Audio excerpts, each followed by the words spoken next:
While I was picking up my son from daycare, my phone buzzed. One text, 12 words ripped my life apart. Moving to Spain with love. I emptied our savings. Good luck paying rent. I froze in the parking lot, rain hitting the windshield like applause for my failure. My 4-year-old Rowan was inside coloring clouds he still believed would rain candy. I looked at his tiny hands when he ran to me, hands that trusted I'd keep his world steady. I swallowed the panic, forced a breath, and typed back, "Thanks for letting me know." She didn't reply. But hours later, when her plane landed in Barcelona, she finally checked her account. And what she found waiting there changed everything. My name's Everin Voss, and this is what happened when the woman I built a life for tried to erase me. Before I share my story, I want to know you are here with me. Just say listening in the comments, or let me know where you are. I love hearing how far my story reach. Sometimes even the smallest connection can make a story feel heard. Thank you. And now, here's my story. And if my story touches you even a little, please subscribe. Every follow helps this channel reach someone who might be standing in the same rain, trying not to break. Friday came down in sheets, the kind of steady mountain rain that turns Patton Avenue into a ribbon of gray. I eased my old Jeep into the daycare lot, the cabin smelling like wet vinyl and goldfish crumbs, kids' laughter drifting through the glass while my pulse hammered a different rhythm. The buzz hit as I killed the engine. One text, 12 words. Moving to Spain with love. I emptied our savings. Good luck paying rent. My name is Everin Voss, 31, interior designer who traded showrooms for nap schedules. I didn't move for a full 3 seconds. Then the door swung open and Rowan barreled at me, 4 years old. Dinosaur clutched his small hand, slipping into mine like it always had. I stared at that hand because I needed something solid. I swallowed the acid in my throat and typed back, "Thanks for letting me know." No exclamation, no why, just air. I buckled him in. The photo strip of our wedding, sun-bleached and curling, hung from the rear view like a nail in soft wood. "Is Mom making dinner?" he asked, hopeful. "We'll figure dinner," I said, steering through the rain and the suddenly too bright world. I didn't call Ariel. I didn't beg. I drove home past the breweries and murals, past the blue hills that usually slow my breathing. Not tonight. Home on Willow Lane smelled of damp pine and crayons. I set Rowan up with puzzles, opened the laptop and logged in. Savings zeroed out. Checking a handful of dollars playing dead. Rent due in days. Clients thin because I'd been choosing daycare pickups over site visits, and I would not apologize for that. I took a legal pad and wrote what I could control: sell the spare walnut slabs, the copper pendants, the industrial cartwheels. Postpone the truck tool order. Pitch 3 small kitchen jobs. Cancel the streaming bundle. On the first line of a fresh page, I wrote, "Keep calm," in front of Rowan. Everything else can wait. In the porch basket sat a fat stack of mail I'd ignored all week. A thick envelope I didn't recognize. I didn't open it. Not yet. If she could walk away in a text, this was never decided in a day. That thought sat with me while Rowan built a city of blocks and asked if clouds could rain candy. "Sure," I said, buying us a minute. After he fell asleep, I crept back to the kitchen and clicked the bank app again, as if numbers might grow under fluorescent light. They didn't. Outside, rain needled the gutters. Inside, the glow of the screen washed my hands a ghostly blue. I stared until the numbers blurred, until the wedding photo on the rear view in my head flickered and went dim, and the only sound left in the house was water and breath. 3 years earlier, we'd stood in this same kitchen, cardboard boxes stacked like towers, keys warm in my palm. We'd bought the place on a favorable loan with a temporary bridge from Ariel's mother, Evelyn Dane. I promised I'd pay it down fast. I turned the garage into a clean little shop, miter saw clamps, a reclaimed oak workbench I leveled with playing cards under one leg. I built our shelves, the nursery dresser, a coffee table from an old factory skid that still smelled of machine oil. We were going to grow roots here. Then the Madrid project arrived. 2 years back, Ariel's calendar bloomed with late calls, Spanish spilling through the bedroom door while I rinsed bottles and Googled rashes. I took fewer clients, learned to cut dovetails after bedtime, and pretended the distance was weather.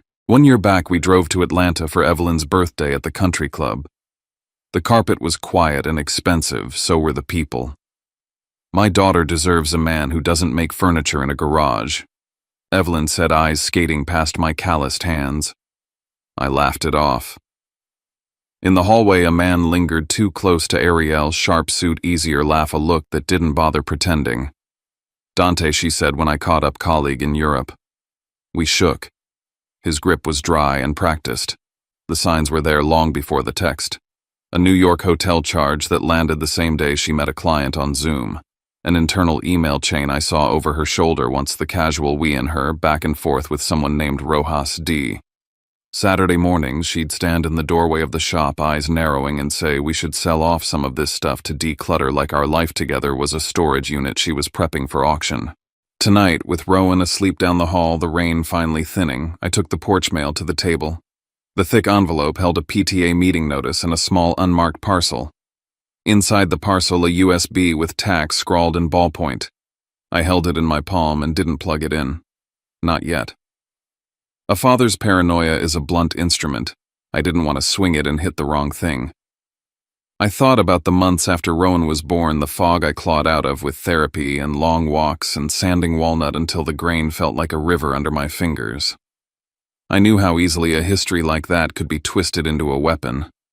I opened my banking again, hunting for anything I'd missed. A string of small transfers winked in the ledger, 205075, dripping out over weeks to an account in Atlanta tagged only ED. I wrote it down, ED. Evelyn Dane. My stomach tightened. I went to the file drawer where we kept home documents, expecting dust. Instead, I found a neat binder tabbed in recent. In the pocket, a photocopy of the loan agreement we'd used to take Evelyn's temporary bridge. There, in neat legal type, sat an addendum I didn't remember reading. In the event of separation, lender may call the note due in full at lender's discretion. At the bottom, Ariel's initials marked the margin where someone, Evelyn, her attorney, had added the clause before signing. My initials sat beside hers. I had signed it. Maybe I was holding Rowan that day. Maybe I was thinking about paint colors and cabinet pulls and how to build a life on the cheap without it looking cheap. I ran a thumb over the paper, feeling for the moment the crack began. In the living room, the dinosaur city lay half-toppled from an earlier earthquake, only we felt. I slid the USB into the drawer and shut it gently as if the room might wake. Then I went back to the kitchen, wrote "Call Cameron Legal" at the top of a fresh page and underneath it, because it was the only prayer I had left: do not let them use my past to steal my son. Outside, the rain finally broke into single drops, slow and spaced, like a metronome counting me into the next move. Rowan slept like a small animal curled against the pillow. The house breathed slow and steady. I sat at the kitchen table with the porch light on, the USB labeled tax balanced on my palm like a stupid talisman. The cloud password was one I'd used for years, the old anniversary date, and it still opened the same folders we'd never bothered to clean. I clicked through until I found a file labeled Custody Strategy, and my chest went hollow. There was a draft email to an attorney I didn't recognize, a cold list of talking points, references to my history of depression, notes about functional instability, suggestions for expert testimony. My name was in there in a way that felt edited into the future as evidence waiting to be weaponized. Beneath it, a screenshot of a flight itinerary, Asheville to Miami, then Barcelona, Ariel Dane, confirmation number Hotel El Born. The date matched the text she'd sent me. She hadn't gone on a last-minute trip. She'd booked months ahead. I ran my thumb along the tiny black drive and thought about all the late nights I had traded for daycare pickups. I thought about the mornings sanding walnut and the evenings making chicken nuggets while Ariel took client calls that bled into midnight. I opened the drawer where we kept the mail and pulled a small envelope I'd left unopened out of habit. Inside was a handwritten note folded small, the ink slightly smudged. Mother, thank you for the Barcelona deposit. D and I can finally start. D and I. Dante. The name landed like a stone. I photographed the note with my phone and labeled the image D. Yida, Dante Rojas. I called the bank before dawn because sometimes, for the sake of anger, you need to move faster than the grief. The representative at SunTrust checked the transaction logs and read numbers off like whether a large withdrawal authorized through the Atlanta branch recurring small transfers to an account listed only as ED Foundation. My fingers went numb. I wrote ED Foundation and circled it twice. Evelyn Dane. The initials didn't feel like a coincidence anymore. I texted images to Cameron Lee, my college friend turned lawyer in Raleigh, and waited. Cameron called back within the hour. His voice was steady, the kind of steadiness you want from a person whose job is to make the world obey facts. "Get everything you can," he said. "Document dates, screenshots, emails. If she's showing income from abroad, we can move to freeze accounts. Don't confront her. This isn't about pride. It's about safety for you and for Rowan." I felt a rush of relief that someone else would make sense of this, and a heavier weight that sense was now my burden to prove. That night I opened Ariel's old email in the dark, fingers clumsy. I found a chain I hadn't noticed before: exchanges with an address at Horizon Media Barcelona and an attached contract that started in 48 hours. There was an itemized relocation allowance and a contact listed in the United States: Evelyn Dane. The plan wasn't impulsive. It had been folded into paperwork, stamped and signed. I scrolled until my eyes burned. There was an Excel file tucked deeper with the name LLC spare and a column marked Owner Voss Holdings LLC. My name was typed there like someone had printed me into an identity I'd never chosen. The room felt suddenly smaller, as if walls had been built around me while I slept. I didn't call Ariel. The impulse to yell, to beg, flashed and then died. Cameron was right. I needed proof, not performance. I started a log on my phone, every message, date, and time, who said what. I wrote down the nights she'd come home smelling of hotel soap, the day the country club hostess had told me to put down my hands and mind my appearance. I wrote down the invoice numbers, the flight confirmation, the bank reference. I wrote at the bottom of the first page in block letters, "Protect Rowan. Protect the truth." The CPU fan in my laptop whispered, and then the house was only me, and the glow of screen light, and the soft, absurd certainty that my life had become evidence. I slid the USB back into the drawer and closed it like a book I was not yet ready to read cover to cover.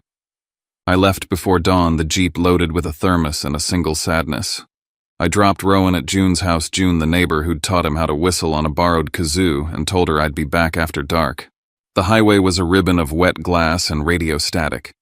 Charlotte felt like a different climate, hotter and more polished than our Asheville damp. Horizon US Media sat with the sterile confidence of a company that believes image is a product. I walked in expecting a receptionist and a smile, and left with a list of answers.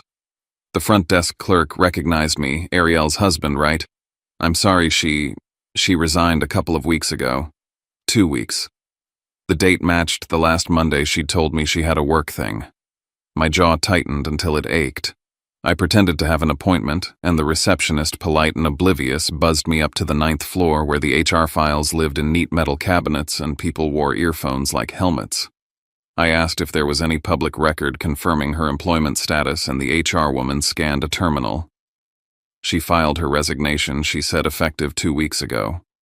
We have her exit paperwork here. When she turned to get something, a stack of interoffice mail sat in a wooden tray like an island.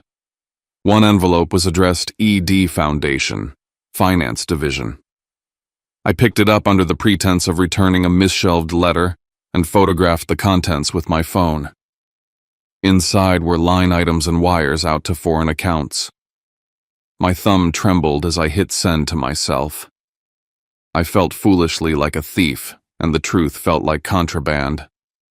I wandered the floor with the posture of a man looking for the right piece of a puzzle he'd been given. Sam Hayworth, a man whose laugh once filled studio evenings, saw me and slackened. He gave me a look that said he hadn't wanted this. When I asked about Dante Rojas, Sam hesitated, then said they've been talking about Barcelona for months, said it was an expansion. Evelyn put money up. Evelyn, the name again.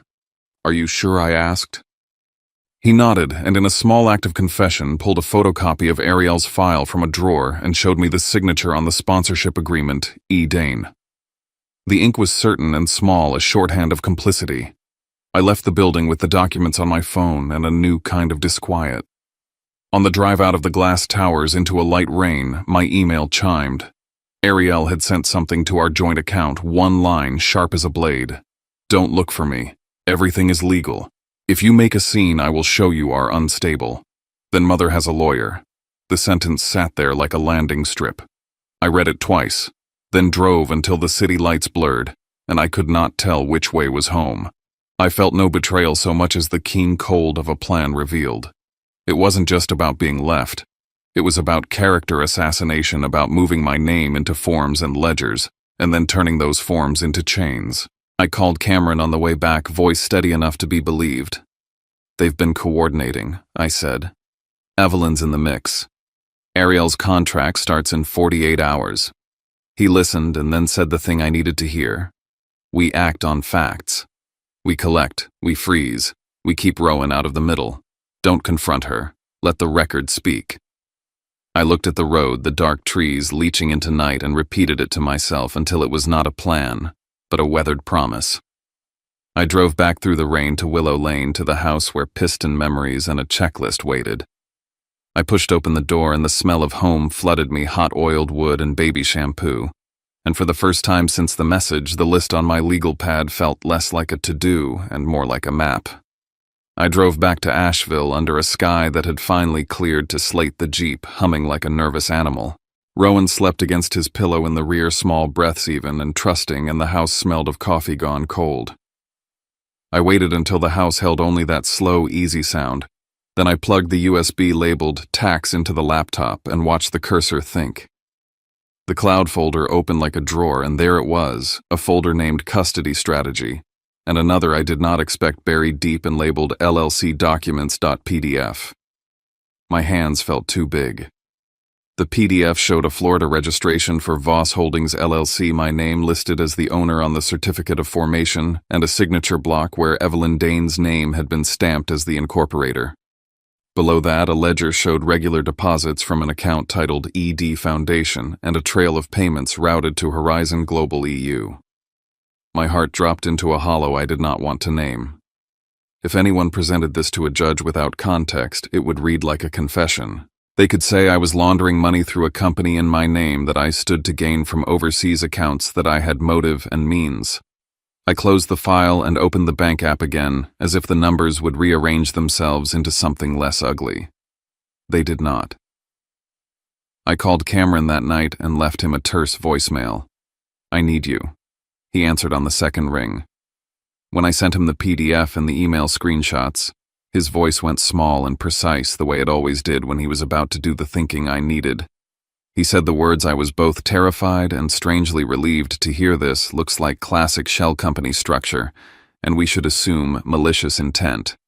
He told me to avoid any direct confrontation with Ariel, and to gather everything digital, everything paper. He said he would prepare emergency filings to freeze the accounts if we could prove the funds were being misdirected, and that Ariel still had financial ties to Horizon in Barcelona. I told him I would try to get a confirmation from their HR without alerting anyone. I composed an email under my own name to Horizon Global's HR, feigning a simple civic curiosity. Could they confirm employment dates for Ariel Dane? I clicked send and then let the house swallow me for a moment. 2 days later, an auto reply came through, and then a careful reply from a human resources coordinator confirming an active contract and giving a payroll routing number. The number matched one of the accounts tied to Voss Holdings. I read the reply 3 times until the letters blurred, and finally let myself exhale. Cameron filed for an emergency asset freeze with the county court, citing probable fraud and misrepresentation of identities. The motion had to be clean and precise. The judge would not be kind to theatrics. He told me to expect resistance. He told me to expect Evelyn to mobilize money and lawyers, and the kind of social pressure that could make a small-town judge flinch. On the 4th night, my phone rang at midnight. The ID said, Atlanta. Evelyn's voice unspooled like silk and then like steel. She told me I was making a mistake and offered propriety and mercy in the same breath. Cooperate, she said, and she would ensure Rowan's future. The offer was a threat soaked in civility. I did not use the swear I wanted. Instead, I said simply, I won't sell my son's future for silence. I hung up and sat with the burn of adrenaline until dawn, then crawled to the bench in the shop and started cataloging everything again. I dated each file, wrote down times, preserved the metadata for Cameron. I drew up a timeline from the first strange hotel charge to the deposits into ED Foundation, and from there to the corporate documents. I stapled printouts, wrote notes in the margins like a detective who still believed in evidence over rhetoric. At the bottom of the sheet I wrote Day 12, begin active evidence collection for court. The sentence felt like a vow. I did not sleep well after that. When Rowan woke, he hopped into my lap and asked for pancakes. I made them and told him stories about the little workbench I used to fix a chair, and for the few minutes his face was all eyes and crumbs, the war half evaporated. A summons arrived 10 days after Cameron filed the motion. Ariel had filed papers seeking temporary emergency custody citing instability and what her petition called recent erratic behavior and mental health concerns. I read it in the kitchen with my face in my hands, the words a strange echo of things I had tried to bury. The court date was a week away. Cameron was blunt, the papers were designed to flip the script. His job was not only to show the court the money trail, but to demonstrate motive on their side, not mine. He needed an alibi for the origin of funds and proof that Ariel retained active employer relationships overseas. Something else arrived that night, a call from a number with a Spanish country code. I almost ignored it, but something in the voice, a tiredness and ache, made me answer. The man introduced himself as Dante Rojas. He spoke quickly in English with a clipped accent. He said he had been Ariel's colleague, and then hesitated as if the hesitation might be the only honest thing left in the conversation. He told me the plan had been in motion for months and that he was done with it. He said he had documents proving transfers to Liechtenstein and screenshots of conversations in which Evelyn explicitly suggested creating a paper trail to implicate me if anything went wrong. He said the account in Liechtenstein held $200,000 earmarked for relocation, and that the account was opened in my name without my knowledge. He asked if I could trust him. Cameron listened to a forwarded voice message I sent. The man offered to provide everything if Cameron could assure him immunity from prosecution. Cameron negotiated a narrow deal, full cooperation, in exchange for a clean letter from the district attorney indicating no prosecution for Dante provided his testimony was truthful and complete. It was not a beautiful arrangement, but it was a tool, and tools are what we had needed. Within 24 hours, I had a folder on my desktop full of emails, screenshots of wire transfers, and a recording Dante had made where Evelyn's voice, unmistakable and crisp, said, "Once he is under investigation, we will have grounds to keep the child." I felt a sickness when I heard it, a shame not for what I had done, but for how easily my life could be used as a sock puppet in someone else's play. Cameron filed an amended motion attaching Dante's documents, and the court set a hearing to decide whether to freeze international assets and whether to grant temporary custody to me while an investigation unfolded. The county clerk called to say the judge had read the motion and that ex parte relief was possible given the evidence. For the first time in weeks, I felt a brittle hope. Ariel responded the way I expected. Her lawyers sent a letter insisting any document Dante supplied was tainted and that he had motive to lie. Evelyn's attorney countered Cameron's filings with threats of their own release medical records, they said, and show the court that Everin's past treatment for a depressive episode rendered him unfit. That night, an anonymous email landed in my inbox with a subject line that said nothing and whose body contained my own medical intake notes from 2019. The sender claimed to be protecting a child and suggested that unless I withdrew my motions, my private history would be public. For a moment, the old fear rose up, the one that had once curled me into corners and made me whisper apologies to an empty house. But I had spent 2 years with a therapist reconstructing myself, and the thought of losing Rowan to an invented narrative made me steadier than I had ever been. I called Cameron and told him to submit the medical notes as context, but not as disqualifying evidence. Transparency, he said, would neuter the weapon. The morning of the hearing was smothered in fog. Cameron and I drove to Charlotte with the trunk full of printouts and a nervousness that felt almost holy. We walked into the courtroom and saw Ariel on the other side of the room, eyes rimmed with fatigue, Evelyn like an immovable sculpture at her shoulder. The judge, a woman whose face seemed mapped by patience, listened as Cameron laid out the sequence-forged corporate filings transfers from a foundation controlled by Evelyn, an employment contract active in Barcelona, and Dante's sworn statement. Ariel's counsel responded with objections, and with an attempt to paint me as emotionally unstable. The judge weighed evidence and asked pointed questions. She asked Evelyn if she had any involvement in the creation of Voss Holdings. Evelyn's answer was a practiced denial. Then Cameron produced the recording. There was a long, heavy silence after the file played. The judge ordered an immediate temporary freeze on accounts tied to the foundation and to any entities matching the corporate papers, and she granted me temporary custody pending further discovery. The relief that washed through me was enormous and animal and wet with exhaustion. Walking back to the car, Rowan with his small hand in mine, the world felt simultaneously perilous and possible. I understood then that the fight ahead would not be over in a day or a ruling. It would be a long crossing. But for the first time in weeks, I could look at Rowan and know with a certainty that settled into my chest that I had done the thing I was meant to do, protect him. The morning air outside Mecklenburg County Courthouse had the color of steel. Frost crawled along the edges of the windows, and the light filtering through the high panes felt sterile like a surgical lamp. I sat beside Cameron, my lawyer and oldest friend, the man who'd helped rebuild my case from ash. The folder between us was thick enough to bend the clasp inside it every email, bank statement, and recording Dante Rojas had sent. Across the aisle sat Ariel and her mother, both polished, both still as portraits. Evelyn Dane's expression was the kind that could peel paint. Ariel's was harder to read, less defiance than fatigue, maybe the look of someone who'd forgotten which mask she'd put on last. Her attorney started first, voice firm and trained for effect. He described me as an emotionally unstable father with inconsistent income and a history of depressive episodes. The words fell like stones. Cameron touched my shoulder without looking at me. "Don't bite," he whispered. "Let me handle this." So I didn't move. I kept my eyes on the back row where Rowan sat coloring quietly beside a social worker, his small feet not touching the floor. That was my reason. That was the only audience that mattered. When our turn came, Cameron's voice cut through the courtroom like sandpaper on glass. He placed the thank you card on the judge's desk, the one Ariel had written to her mother thanking her for the Barcelona deposit. He let the silence stretch until even the clerk looked up. "Mrs. Dane," the judge said finally, "is this your handwriting or your daughter's?"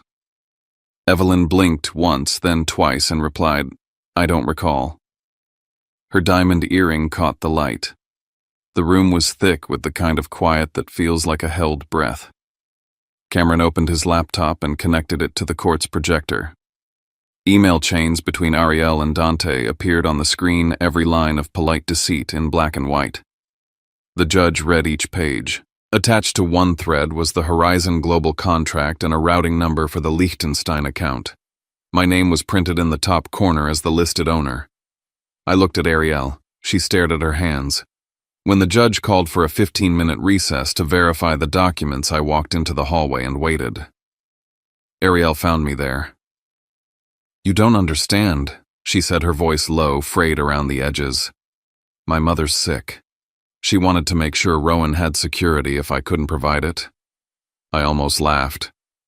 "She doesn't want security," I said. "She wants control, and you handed her the keys."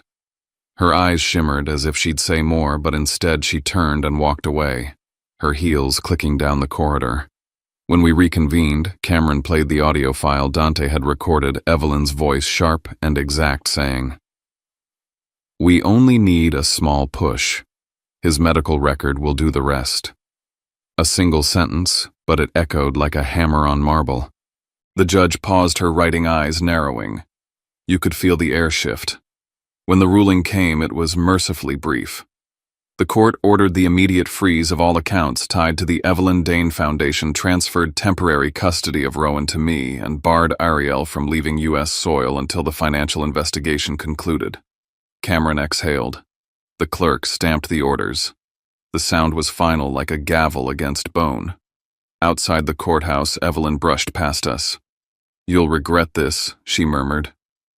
I met her eyes and said softly, "You already do." I drove home in silence. Rowan fell asleep in the back seat, head tilted toward the window, sunlight flickering across his cheek like a blessing. I didn't feel victory, only a strange exhaustion that settled into my spine. I'd spent months holding my breath, and now the air felt heavy in my lungs. Still, there was movement, the slow drift of things righting themselves. That night, I opened my notebook and wrote, Day 87. The court saw a piece of the truth. The rest she'll face when she lands. 2 weeks later, the snow began to melt on the eaves of my workshop, and the silence that followed the hearing felt almost fragile. The court had appointed me temporary trustee over the frozen accounts until the forensic audit finished. Cameron and a team of accountants from Raleigh combed through the digital debris left behind by the Danes. What they found was cleaner and uglier than either of us expected: a chain of wire transfers moving from the Evelyn Dane Foundation through Luxembourg, then Zurich, and finally to Horizon Global's European branch. Each payment arrived in an account labeled Voss Holdings LLC, my name, their invention. Now, by court order, that same shell company was converted into the Rowan Trust Fund, overseen by a state-appointed fiduciary. I didn't want their money, but I wanted it to grow clean and untouched, something my son could build a life on. Friday morning, Cameron called, his voice threaded with disbelief. They tried another angle, he said. Horizon Global in Barcelona had received an anonymous email accusing me of falsifying documents to ruin Ariel's reputation, but the sender's IP address traced back to Evelyn's office computer in Atlanta. By afternoon, FBI investigators had a warrant. Evelyn was charged with wire fraud and identity misuse. When Cameron told me, I didn't feel triumph, only a quiet, dry kind of justice, like a room being aired out after a storm. Before submitting the final documentation to the court, I made one move of my own. I redirected the funds that once sat in Voss Holdings into the Rowan Trust. When the bank confirmed the transfer, I imagined Ariel's reaction when she'd open her app expecting 6 digits and find nothing. A message would pop up on her phone, account closed under U.S. court order. I didn't need to gloat. The numbers would speak for themselves. It was mid-morning when the call came from an international number.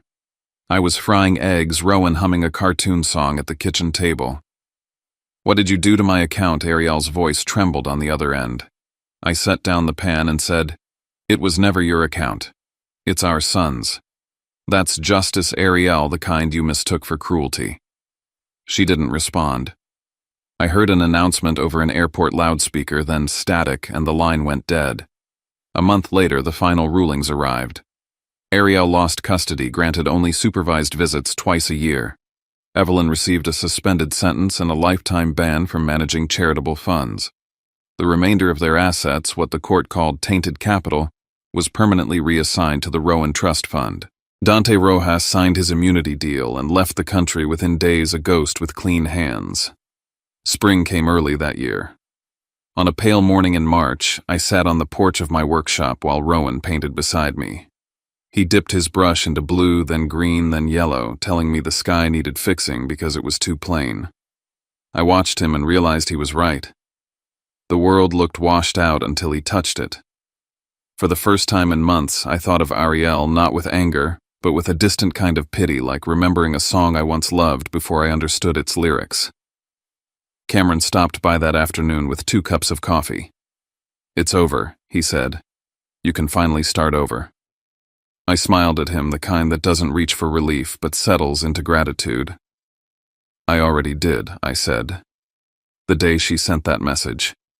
That night after Rowan fell asleep, I opened my notebook and wrote the last entry. Day 104. When she landed, her balance was gone. But here, my son's laughter fills the house. And that's the only fortune I'll ever need to keep. Sometimes life ends not with a crash, but with a quiet message that changes everything. I thought that text would destroy me, but it didn't. It stripped away the illusion and left what was real, a father and his son building something honest from the wreckage. Justice didn't look like revenge. It looked like peace. It looked like waking up to laughter instead of lies. If you've ever been left behind, if you've ever had to rebuild from ashes, I hope my story reminds you that loss can be a beginning too. If this story found you, let me know you're here. Say I'm listening in the comments or tell me where you're watching from. And if it touched something in you, please subscribe. Every follow helps this channel reach someone who might be standing in the rain trying to hold it together. You're not alone. You never were.